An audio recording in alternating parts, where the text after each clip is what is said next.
No super fim de semana, vem aí, Agenda Gilce Campos. Oferecimento Policlínica Granato, saúde e bem-estar ao seu alcance. E Rio Cenário.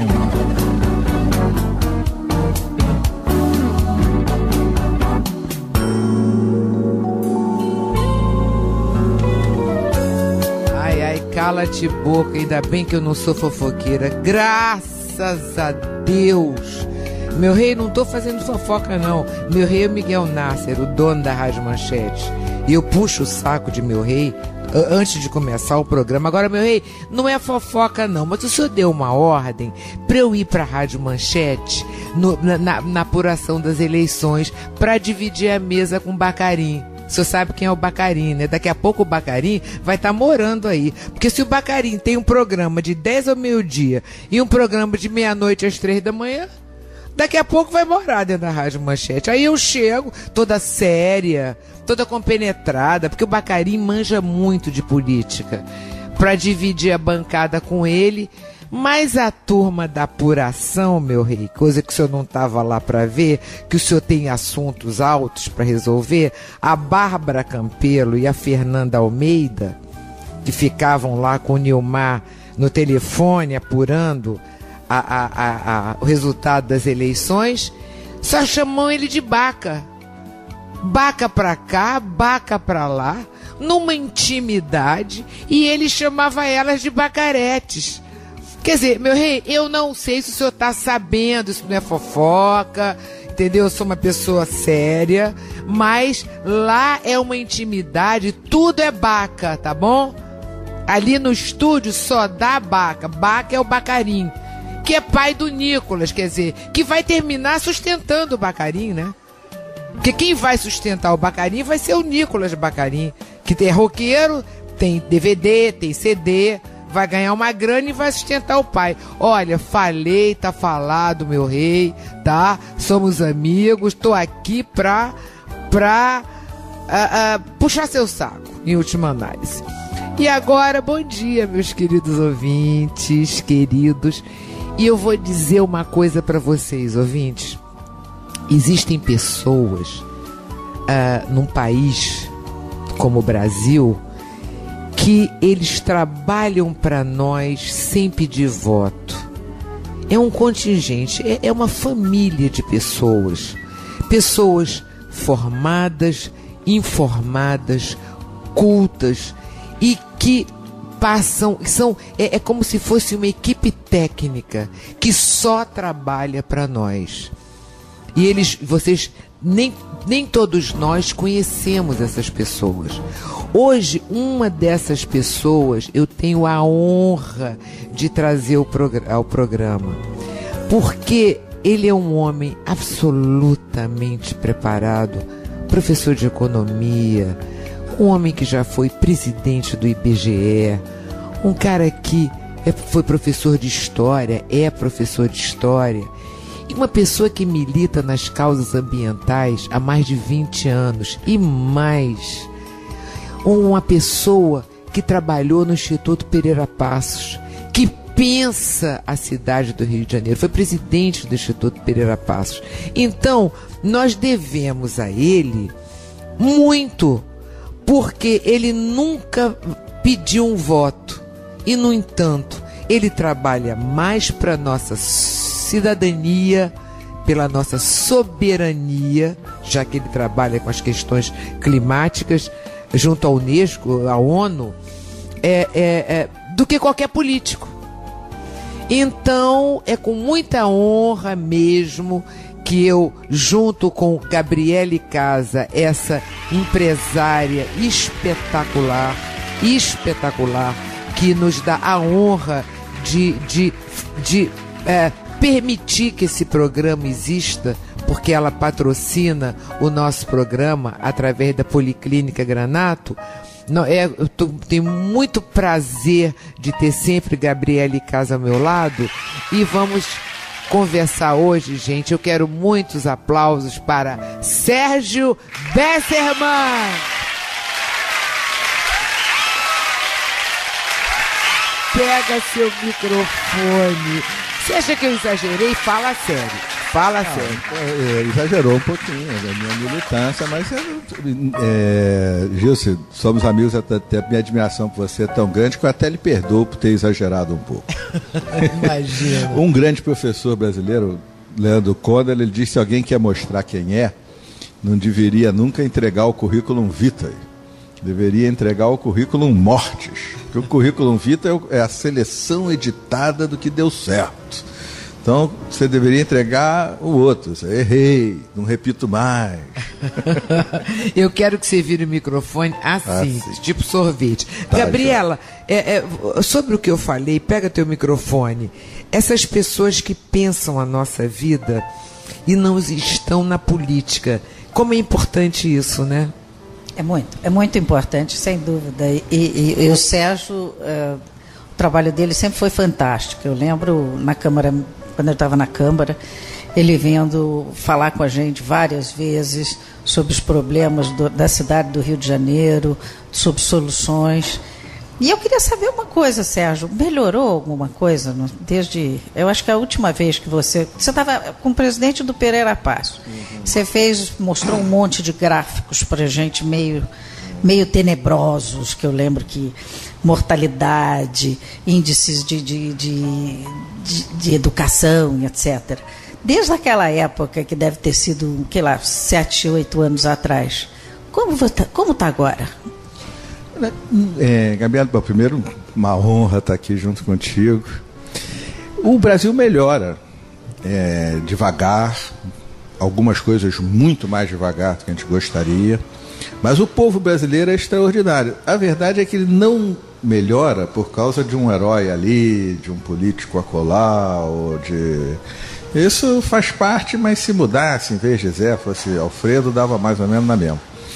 Mas o povo não, o povo está batalhando no dia a dia pelas suas coisas. Liga aqui para o rádio, reclama com a Gilson, aí a Gilson fala que a UPA não está atendendo, que tem buraco na rua, que faz manifestação, se organiza, vai aprendendo a votar, que só fazendo a gente aprende mesmo.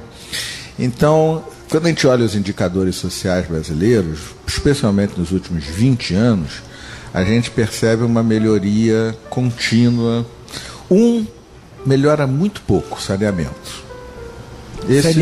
Saneamento básico. Esse melhora, mas é a vergonha do Brasil. Outros pioram. Por exemplo, homicídio aqui no Rio de Janeiro, em São Paulo, melhorou. Mas a situação do Nordeste, nesse período que você me perguntou, esses últimos 6, 7, 8 anos, virou uma calamidade. Virou coisa igual à Síria. Estou falando sério. Como a renda aumentou, a riqueza aumentou um pouco lá, o número de homicídios ou começaram a ser registrados, antes talvez morressem sem que as delegacias, mas é uma coisa espantosa que chama a atenção do mundo. De um modo geral, o povo vem conseguindo que o Brasil melhore. Precisamos acelerar isso, né?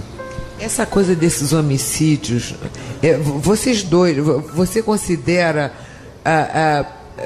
uma patologia brasileira isso? Vira bem de frente o microfone. Que bacana você usar essa palavra, patologia, porque ela envolve isso, sim. Ela é uma doença, é uma patologia por duas razões. A primeira é porque, mesmo onde está melhor, que é São Paulo, Rio de Janeiro, ainda é o que a Organização Mundial de Saúde, a OMS, chama de epidemia. É mais de 10 por 10 mil. Acima disso, eles chamam de epidemia. Então, mesmo onde está melhor, é uma epidemia. No Nordeste e outros municípios, é longe mais. Agora, tem um outro lado de ser doença. Eu achei essa palavra que você usou muito boa. É que a sociedade está cega para o problema. Os políticos, o debate eleitoral, estamos no meio dele, ninguém fala nisso. Gilson, é incrível, mas 94, se for 94 é 95, 93, o número é 94% dos homicídios no Brasil nunca são esclarecidos. 94? Se assina um contrato com alguém e se alguém não gosta e manda te matar, ele tem mais de 9 chances em 10 de nunca acontecer nada. Para quem mora na Zona Sul, não é assim não. O delegado Rivaldo, a delegacia funciona perfeitamente. Se alguém me matar, que não aconteça, vai ser descoberto. Mas acontece que a imensa maioria do povo brasileiro vive essa realidade e vive no dia a dia, sabendo que tem um bandido ali, tem uma milícia ali, tem um traficante ali, que se matar ele, além da perda do que há de mais importante, nunca vai ser penalizado, nunca irá para a cadeia. E eu lembro também que a incidência é de, 17 a 25 anos... Jovens, homens e quase sempre negros. Isso que é incidência, isso é 90%.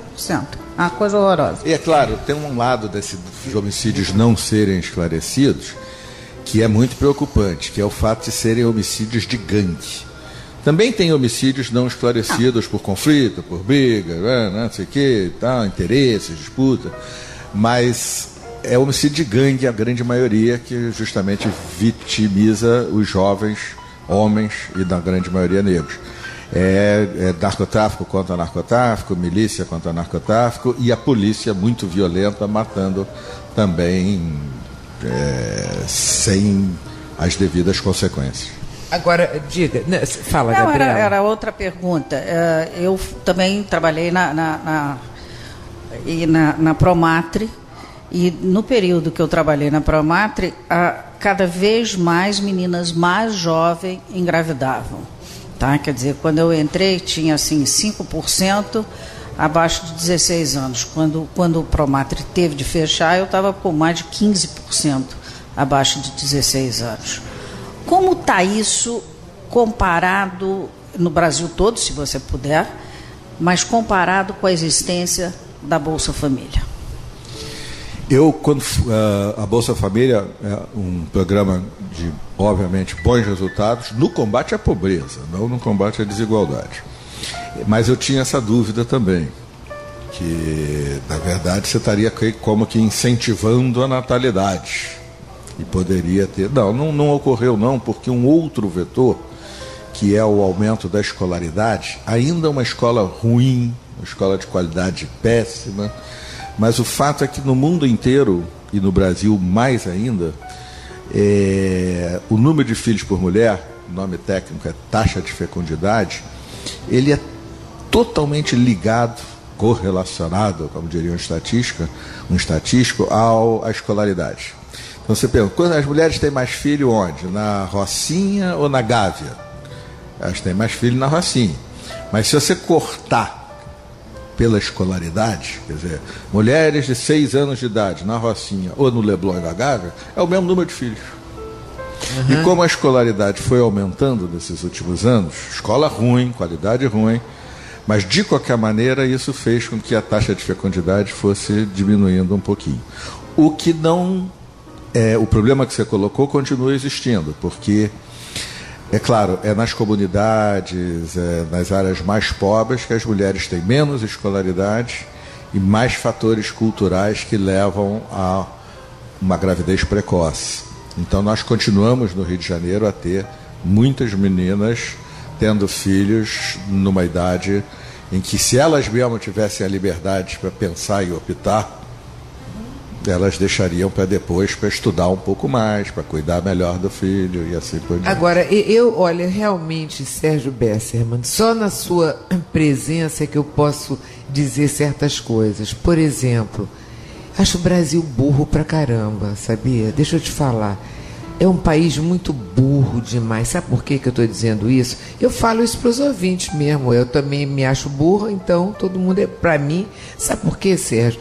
Porque no último debate eu estava vendo a Dilma e o Aécio. A Dilma vira para o Aécio e diz assim: eu recebi o governo de vocês, do PSDB, com 5 milhões de bolsas famílias.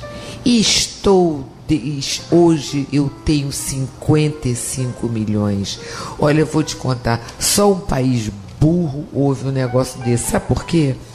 Porque ela tinha, a lógica do Brasil mudou. Ela tinha que dizer: recebi com 5, estou devolvendo com 200 mil. No entanto, não. como ela aumentou o número como o número de pessoas que precisam.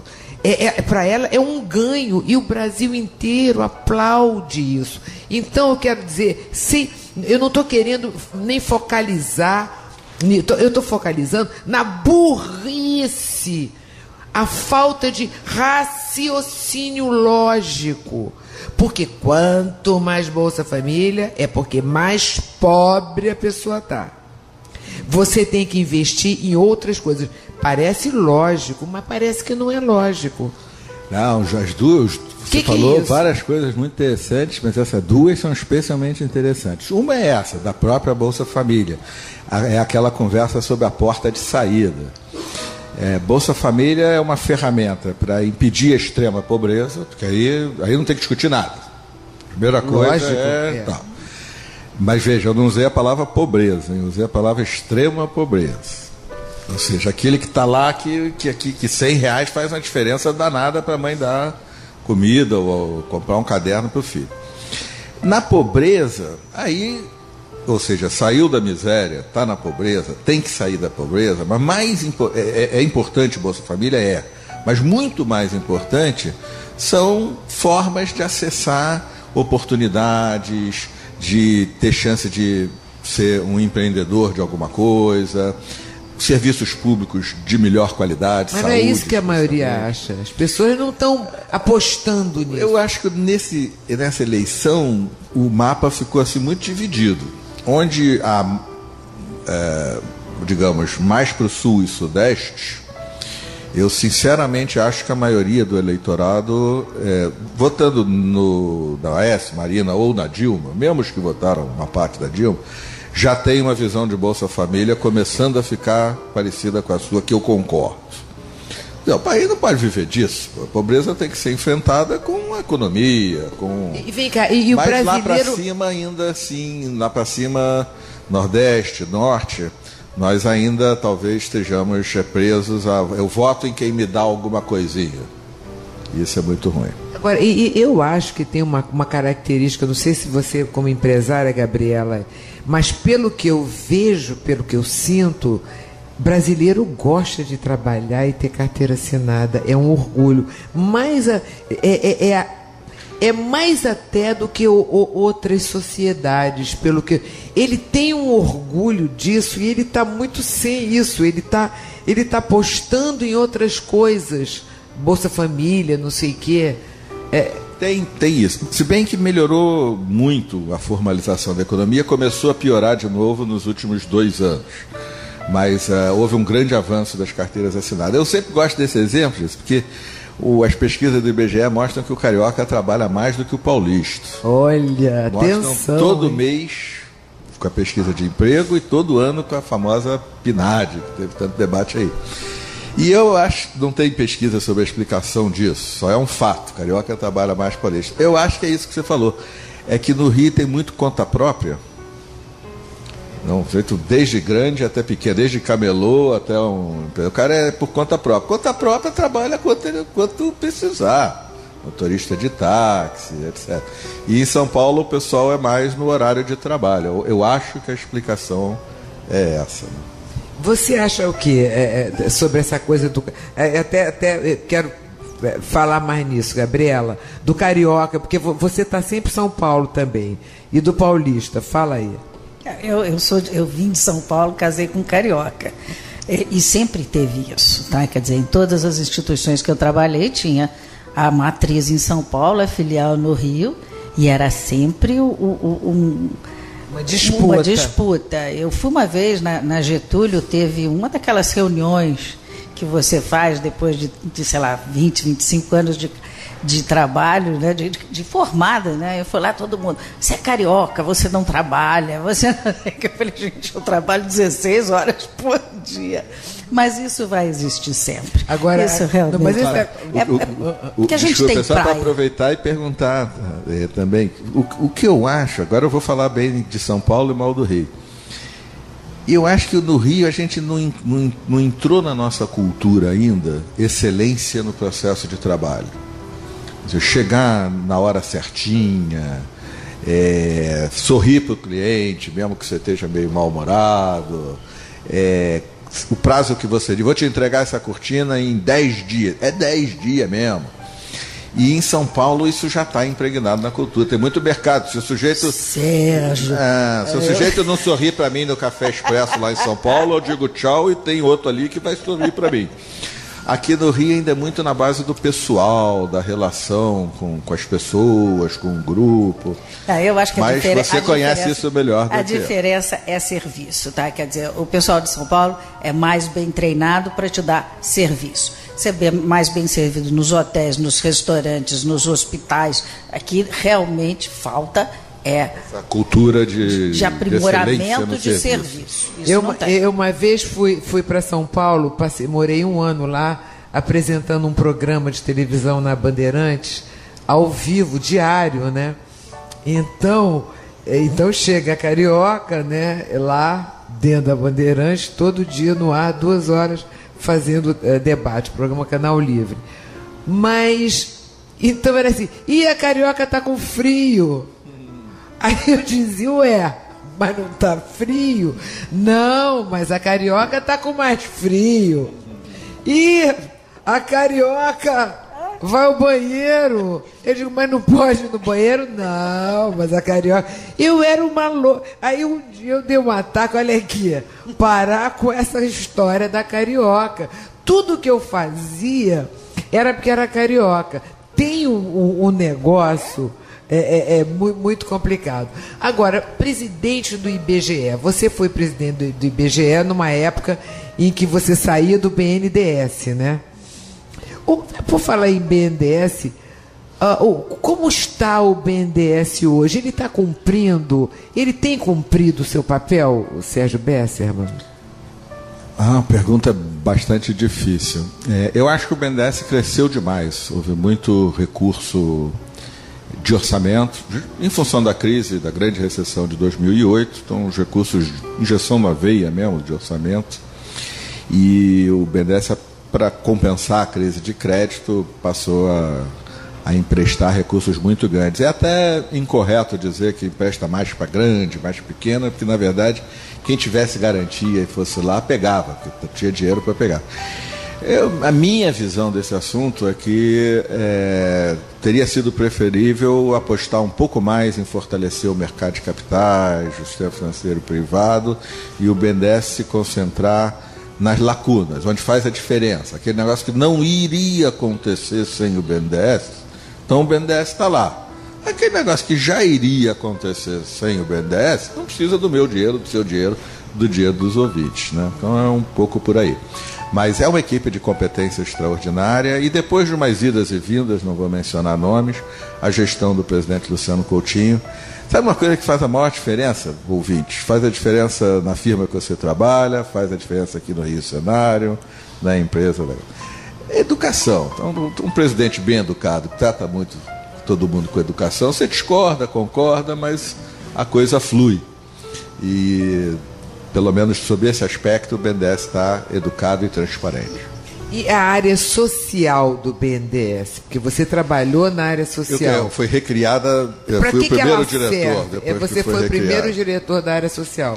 Ela tem que ser muito... Aí, de novo, minha opinião, aprendendo com os colegas lá, estou sempre em contato, mas banco não é para resolver problema social. A primeira lição que eu tive no BNDES foi do Juvenal, ex-quadro do Brasil, que foi presidente da Companhia Siderúrgica Nacional, pouco depois dela ser criada. Então ele chegou para mim, eu lá molequinho, garoto, e disse, na época não tinha associado, a BNDE, ele disse, Sérgio Bess, você aprenda, hein? O Banco Nacional do Desenvolvimento Econômico é isso, nessa ordem. Primeiro lugar é banco. Depois é de desenvolvimento econômico e social, que é o que faz do BNDES uma empresa muito saudável financeiramente. Então, banco e social é um negócio complicado, porque o mais carente do ponto de vista social é aquele que não tem as garantias, que não tem os requisitos para pegar um empréstimo. E, portanto, é preciso fazer toda uma engenharia de microcrédito, de cartão de crédito corporativo. Os agentes financeiros, são os bancos todos, privados e públicos, Banco Brasil, os bancos privados, os outros, têm que estar afinados. É muito difícil. É um sinal do atraso do Brasil que a gente bote nas costas de um banco de investimentos a responsabilidade política das social políticas é uma coisa mais orçamentária, onde o povo vota em quem vai decidir sobre aquele orçamento, aplicar. O banco não funciona desse jeito. Então o social do BNDES ele tem que estar ligado ao econômico. Uma empresa grande vai fazer um investimento e vai plantar, como acontece, vai plantar um monte de eucalipto para fazer papel e celulose, bacana. Ali do lado mora Ribeirinho, Quilombola, um município muito pobre. Vamos juntar as duas coisas e o BNDES entra apoiando. Então tem que ser mais por aí, porque senão é ilusão. Quem está precisando, não, se tivesse condição de pegar emprestado, não está precisando. Agora olha aqui, nós vamos pedir os comerciais e depois eu queria, já que nós estamos falando de banco, falar um pouquinho do mercado financeiro. Sabe, porque você acaba de chegar dos Estados Unidos, eu tenho visto tantas entrevistas falando sobre isso, até criticando os caminhos ainda do sistema financeiro internacional. Vamos falar sobre isso daqui a pouquinho, gente. Beijo. Agenda Gilce Campos. Oferecimento Policlínica Granato. Saúde e bem-estar ao seu alcance. E Rio Cenário.